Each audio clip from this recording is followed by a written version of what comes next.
All right, Mark Chabus, welcome to Empower Network TV. Very excited you're here. Thank you for having me. Excited to be here.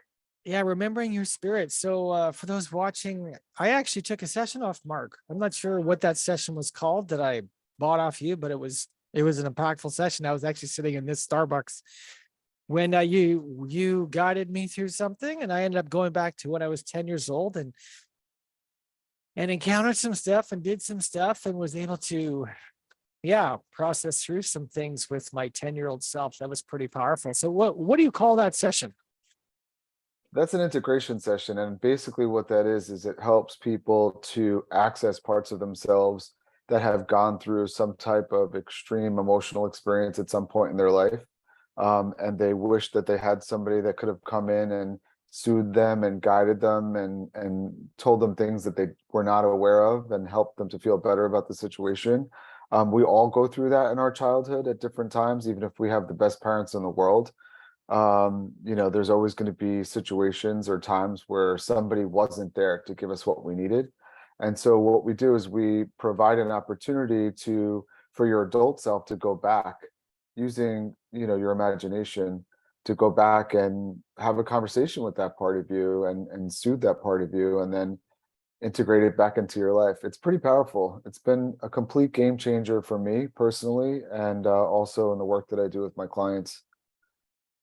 It was a big deal in my life too. And since the 2 weeks or ish when we last chatted, I've noticed a lot of stuff has come up to do with childhood stuff. And it was clearly part of the impetus for what's come up is that. So I would encourage people to connect with you after this if that's something you'd like to explore. And you have walked this out because a lot of people know about the Twin Towers, and part of your journey will be the Hmm. impetus for your book, writing the book, Hmm.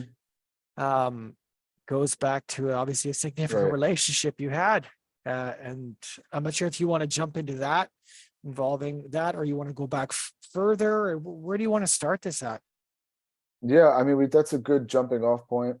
I wrote the book, Remembering Your Spirit, basically to have an opportunity to spread the message of kind of what I went through. And what I mean by that specifically was that my girlfriend was working for Cantor Fitzgerald, which was in the 101st floor of the World Trade Center. And she, passed away on 9/11. So the book starts with basically the night before. And it travels, takes you with me on my journey, which lasted about 7, 8 years. And that was a journey of healing and discovery and trying to understand. Um, I suffered a lot emotionally. I had post-traumatic stress, I had anxiety, I had panic disorders, all related from what happened with 9/11.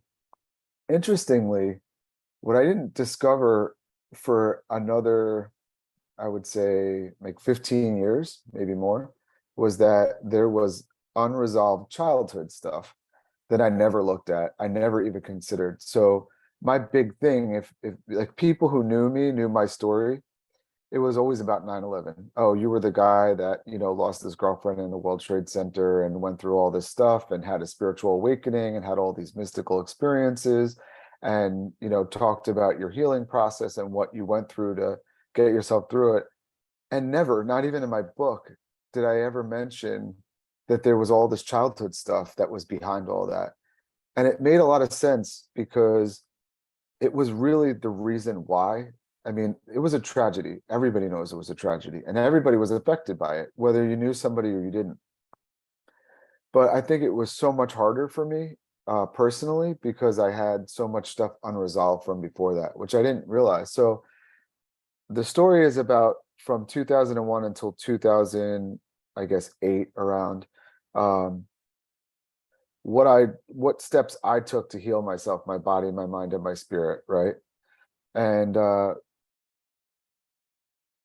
I thought like I was good. Like if you came to me, you'd be like, okay, you wrote a book, you healed from all that, you're in a really good place.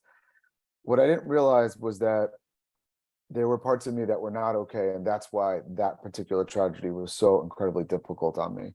And the good news is I was able to find a mentor that helped me to go through that process of figuring out not figuring out, but just uncovering, I guess I would say, the things that were parts of my childhood that were not okay, that impacted me and impacted who I was as an adult. And, am I healed from 9/11? Absolutely. And I say that because I feel I'm not triggered by it. Like, you could bring it up to me and ask me questions and I'll be okay with that. 20 years ago, obviously that was not the case at all. I could talk about it, but if you blindsided me and brought it up, like, I didn't know which direction I was going to go in. So I definitely reached a point where I felt good about where she is now, where she, what happened, why she passed away, why I was involved with all that, and we can kind of get into the specifics of that. Um, and but what I didn't realize was that there was this whole other part of me that needed to heal, right? And so I had this opportunity to go back there and find those parts of me that were not okay, heal them, and then bring them and reintegrate them into my life. And that's been a complete game changer for me.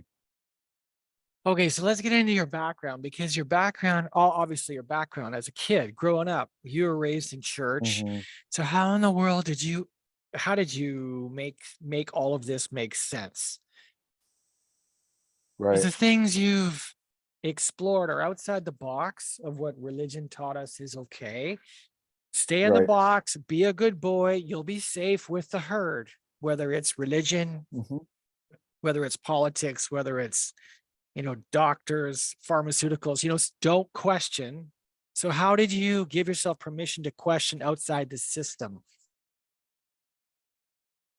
So I think the best way to answer that is that my paradigm shifted because it was destroyed, like, and what I mean by that is that when Lynn passed away, she was still communicating with me. This is where it's going to get a little crazy, but this is my story. This is why I wrote the book in the first place. And I'm going to just give you one example of that. So the night before 9/11, I was up really late at night. I was watching TV and I couldn't fall asleep. And Larry King Live, the interviewer, I think on CNN, had John Edward, the psychic medium, on, right? Remember John Edward, the psychic medium? He had a show. I don't know if you ever saw it, but he was an evidential medium, and he used to fill, big rooms, and people would come and have conversations with him. So that was his guest on the show. This woman called up.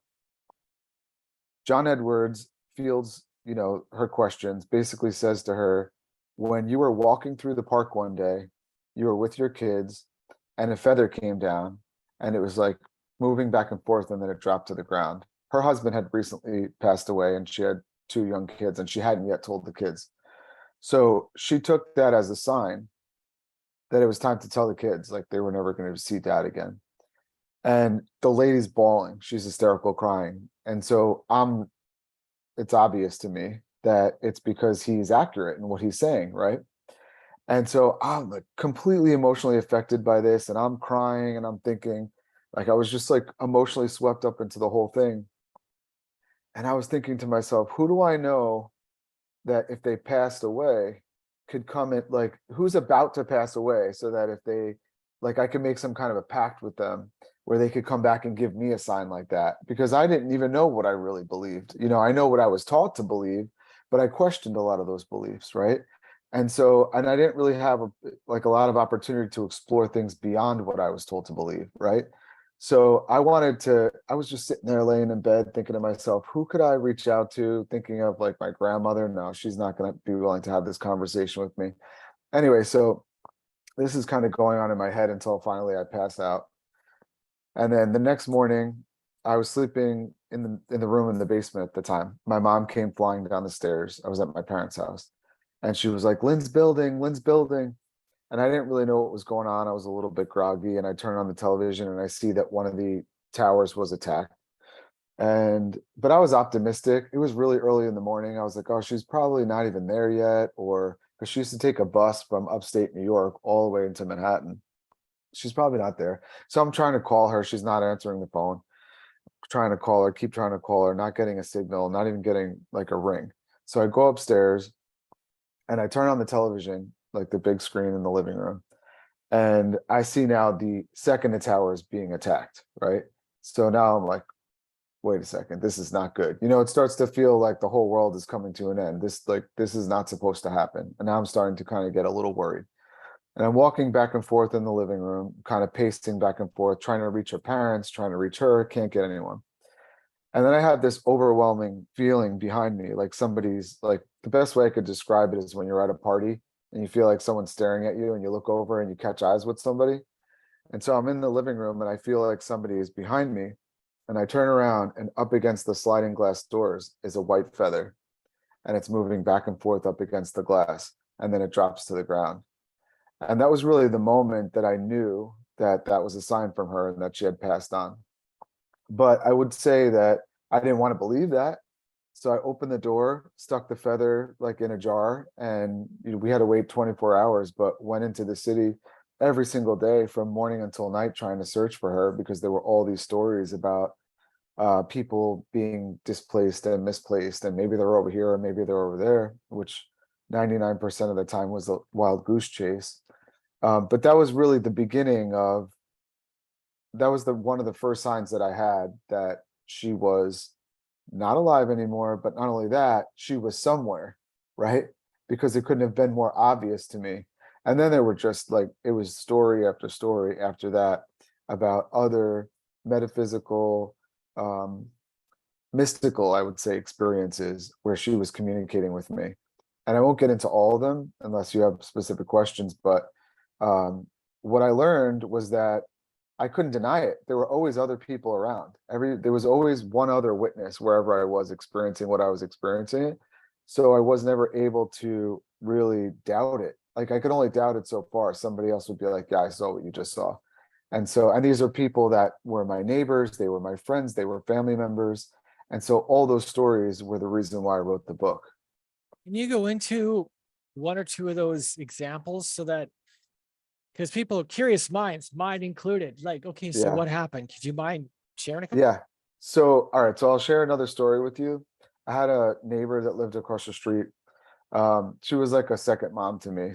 Spent most of my childhood going to her house. She was always cooking these great meals. And so I'd go over there and she'd give me a plate of whatever she was cooking. And I was coming home from the city one day because, as I said to you before, I was going into the city searching for her every single day. And I would come home and I hear my name being called as I'm like going towards the front door. And she's like, "Mark, Mark." And I turn around and she's like, I'm sorry to disturb you. I wanted to tell you something. And she starts to tell me that while I was in the city, that there was a white dove that was like walking all around my truck. And it was on my truck, on the hood of the truck, on the roof. And like she's like, it was like a white dove. And I'll be honest with you, I didn't really believe her. I was like, "Oh, she probably just wants to believe that, it's probably like in her mind, maybe she thinks it was like." And she's like, "Well, I had a feeling that you were not going to believe me, so I ran inside and I got my camera." And this is before everybody had a phone on their camera. And she got one of those like, you rewind it with your thumb, like cardboard cameras, and took a few pictures of it, and then went up to CVS, which is like a pharmacy, and printed out the pictures. And she handed me the pictures. And sure enough, there was a picture of a pure white dove on and around my truck. And so it gets a little crazier because she said, "Well, I wanted to tell you also that there were two doves. There was one on your truck and there was one on Lisa's truck." And I had no idea who Lisa was. But I come to find out that Mrs. Corella, who is my neighbor who lives across the street, to the right of her was my other neighbor, Mrs. Condoleo. They had a two-family house and a tenant that lived upstairs who I had never met. I had seen the people like come and go sometimes, but I had never met them personally. And what I came to find out was that Lisa was married and her husband worked for Cantor Fitzgerald. He worked with Lynn, and I had no idea. And so there was a white dove on her truck and there was a white dove on my truck. So to me, this was another mystical experience that I had that you just couldn't deny, that was telling me this message that I'm here in some capacity, in some way. I am here with you. And I'll tell you one more because you asked for two. I went to a medium. This was in okay, I'm trying to think of the timeline. It was probably like a month or two after. And I was getting all these signs, from from Lynn, but I didn't really know, like, is she trying to tell me something specifically? Am I supposed to dig deeper with this besides just that she's okay or that she's somewhere, you know? And I open up the newspaper and there's an article in the newspaper and it says, want to learn how to communicate with your loved ones that have passed away. Attend this seminar, you know? So I was like, oh, I got it. I have to go. I have to go check this out. So I called up my friend Joe, who was the one friend that I had that was really open to this kind of stuff. Everybody else was not really into it. He's like, yeah, I'll go with you. So long story short, we go into the city, we go into this, it was kind of like a seminar, right? Maybe there was like a couple hundred people in the room and we're sitting all the way towards the back. And she's basically teaching us like how to meditate, how to, you know, reach deeper levels of consciousness so that we can access, you know, communication with loved ones or whatever, angels or whatever. And I was really interested in everything that she was saying. And while she was teaching, she was going around the room. And if she like would connect to somebody for one reason or another, she would be like, oh, you you lost a husband and blah blah blah blah blah, or you used to take care of cats, right? And yeah, because there's cats climbing all around you. And that woman starts crying and she's like, yeah, I used to I ran like a cat rescue program for so long. Oh, it's so nice that they're all still connected to me and blah blah blah. And then there was somebody that lost a child and she was like, oh, you lost a child and they put did they put some of the toys in the casket? And the parents are sobbing and they're like, yeah, we put the toys in the casket. So it was becoming evident to me that she was good at what she did. She was connecting to these people that she didn't know, and she was able to bring forth evidence to prove to them that she had some kind of connection with these people beyond the physical. So we went on a break. We came back off the break. She asked if anybody had any questions. I raised my hand. Like I said, I'm all the way in the back. She zeroes in on me and she's like, who did you lose? And I said, I lost someone. And she's like, I know. Who did you lose? There's a young woman standing behind you, and she's here to tell you what her last moments on earth were like. And she says, somebody get me a microphone. Somebody get me a microphone. So somebody that works there comes over, gives her a microphone, and she says to the audience, I know that you came here to learn how to communicate with loved ones, and I had all this other material prepared for you, but there's a young woman that's standing here behind this young man, and she wants to tell him, she's been trying to get a message through to him, and she's telling me that I need to help her get this message through to him. And is everybody okay with that? So of course everybody was, you know, that's fine, you know. And she proceeds to say, um, you know, I've been trying to communicate with you. I've been trying to tell you what my last moments are like. I know that you know, had a lot of fear around it and you weren't sure, but I wanted to let you know that um, I know that one of your questions was I in any pain? And the answer is no. She said, I was working that day, like everything was normal and fine, and we heard a loud crash or bang in the background. And then we were told over the loudspeaker that everything was fine and that we should go back to work, which I corroborated with a friend of mine who also worked for another company in the same building who survived that day. He got out, but that's a different story. So she basically said that my biggest concern was that I couldn't get a call in. Like I wanted to call you so badly to communicate with you, to tell you what was going on, but none of the phones were working. So I'm getting the chills as I'm telling you this story. So so she said that the second they heard another loud boom, which was probably the second tower being hit, right? And again, they were told to just stay where they were. But she was like, some people were getting really panicky. I started to get a little bit nervous, and we started to have smoke that was pouring into the room. And she said that I started to cough a little bit, but before I knew it, everywhere I could look, as far as the eye could see, I saw angels surrounding me everywhere. And they were just angels all over the place. And those angels showed up and carried us to the next realm. And she said it was the most beautiful experience I ever experienced in my life. And she said there was really no pain. And when I crossed over, I knew that I was meant to go that day. That was always part of my contract. I was meant to leave at that time, and I was in no pain. The pain was left for you. And at the time, I was like, well, that's a weird thing to say. Like, what did I do to deserve that pain? Like I didn't really understand that. But of course, hindsight being 2020, obviously now I can say that that dictated the shift of my entire life. That day, like my whole world collapsing, that building collapsing, my model of the world collapsing, right? Um, Caused me to rethink everything, to build an entirely new belief system, to see the world differently. It just shifted everything for me because everything I thought I knew about the world didn't fit into this new paradigm of that we leave our body, but we continue to live, that we continue to do work. And she said, to wrap this up, she said, I know that you thought we were going to get married and we had planned to get married and that we were going to have a family and we were going to open up a restaurant because I was in culinary school at the time. She said, but when I crossed over, I knew or remembered right away that we were never meant to be married, that there's somebody else here for you.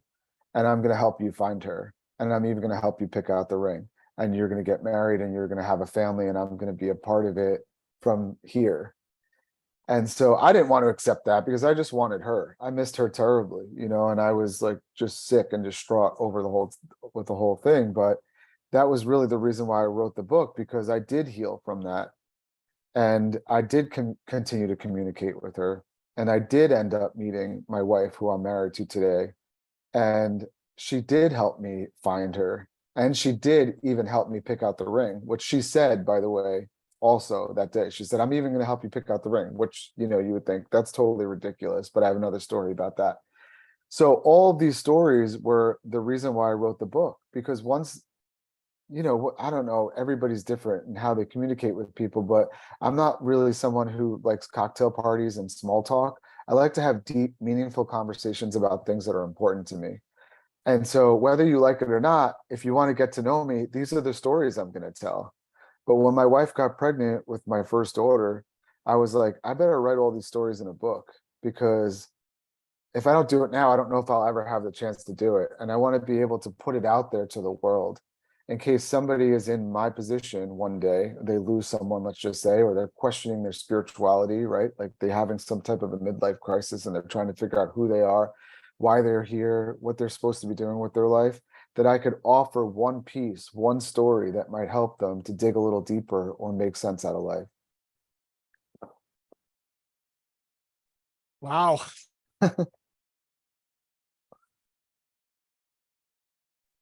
Well, there's a lot of places we could go from there. When did the work you do now, because you and your business partner, he has a podcast Mhm. as well. Can you talk about current snapshot? How many kids now? You're married, how many kids? Four. We have four 4 kids. kids. Okay, Yeah. so fast forward, what is your life like today? Can you give us an overview? Yeah. So yeah, the snapshot is, Kate and I got married. We started having kids. We had one kid about every 2 years. We ended up with four kids. We were happy. Everything was good. But I will say that my biggest challenge was that I was studying spirituality. I was studying consciousness. I was studying meditation. I was taking the workshops. I was reading the books. I was diving as deep as I could possibly go. But there was definitely some issues. The issues that were coming up for me were my relationships. Sometimes with the kids, sometimes with my wife, sometimes with my in-laws, sometimes with um, in the past employees. I had a business that I ran for 17 years, clients, neighbors, and it just never it didn't jive with like how I saw myself or how I saw the world now, because I saw myself as a spiritual teacher, a spiritual person, someone who was interested in loving and being loved, and cared more about that and relationships than I cared about, like material success or anything like that. And I couldn't really understand why I still had problems with certain people, and like unresolved problems, or like what seemed like recycled problems. Like it was just every time you were mistreated by somebody, you could choose to get rid of that person in your life, right? Like if you have a relative or a friend that just upsets you, you can pull away from that person. But then it seemed like somebody else would stand in their place and give you another version of that same problem.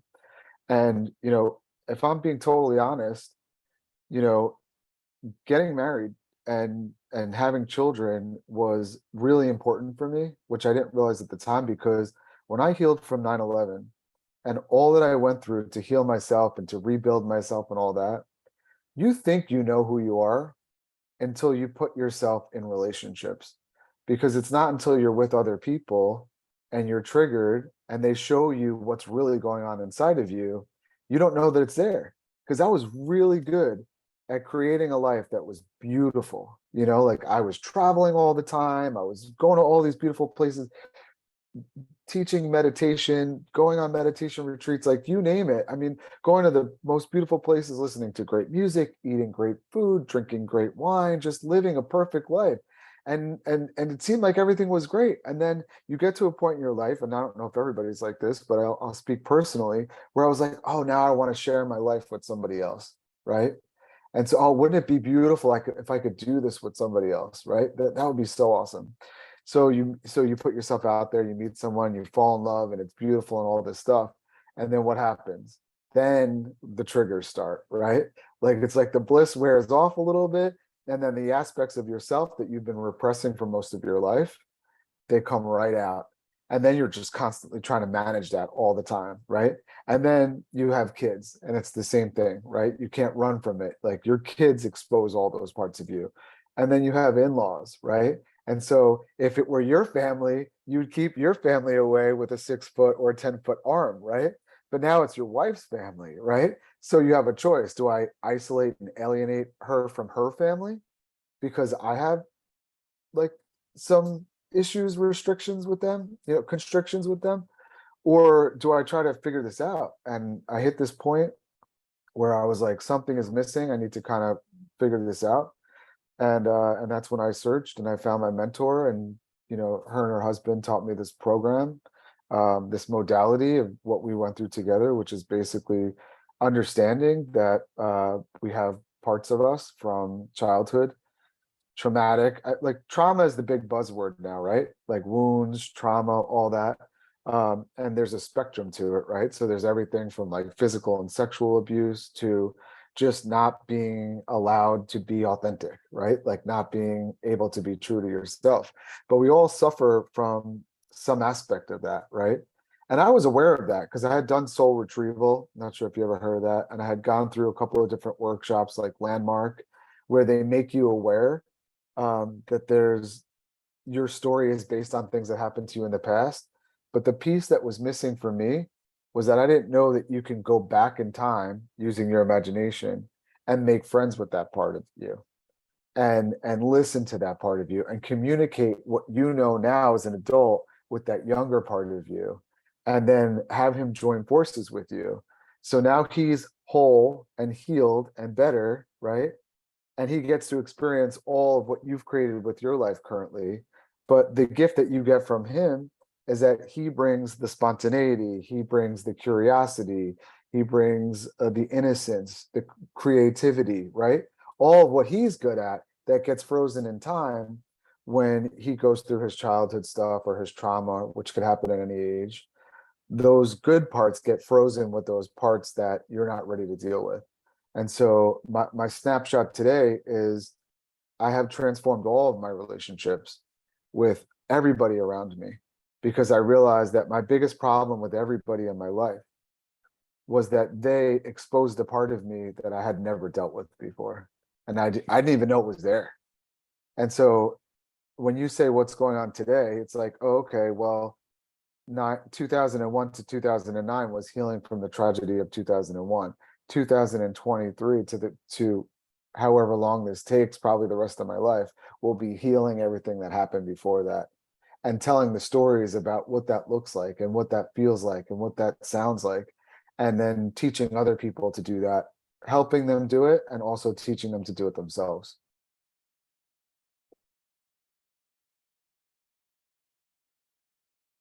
Well, having gone through that myself with the session I did with you, yeah, I can attest to it. I found it very interesting and powerful to encounter my 10-year-old self.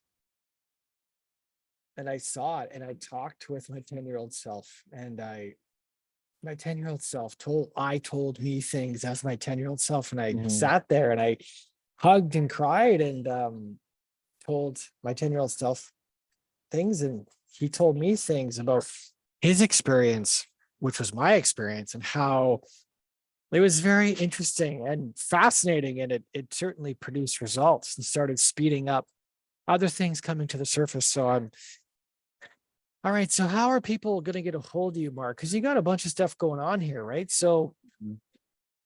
how will they? I'm going to tag you in this Mhm. so that they can find you through the Facebook group. You've, I'm sure, wet their whistle with the things you've said. There's people that are going to resonate with you because of the trauma. They've lost someone, whether in that specific incident or another incident or through war or whatever. Also, this integration work. How would you like them to reach out to you? Are there links you could drop hereafter? Yeah, so my website is markchabus.com, MARKCHABUS, which you said you'll post up there. The book is called Remembering Your Spirit, as you mentioned before. It can be found on Amazon or Barnes and Noble. And I'm on social media by my first and last name, Facebook, Instagram, all that good stuff. First and last name. And yeah, that's the best way to reach out to me. Just shoot me, hit me through my website, or you could just go through social media.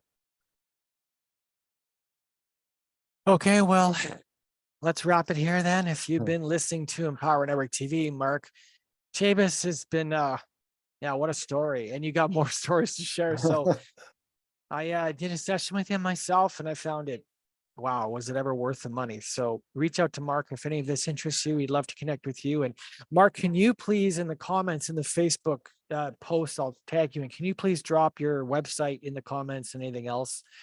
Book link to Barnes and Noble. That would be great so people can find you. And let's end it here and we'll keep chatting. Sounds great. Thank you again.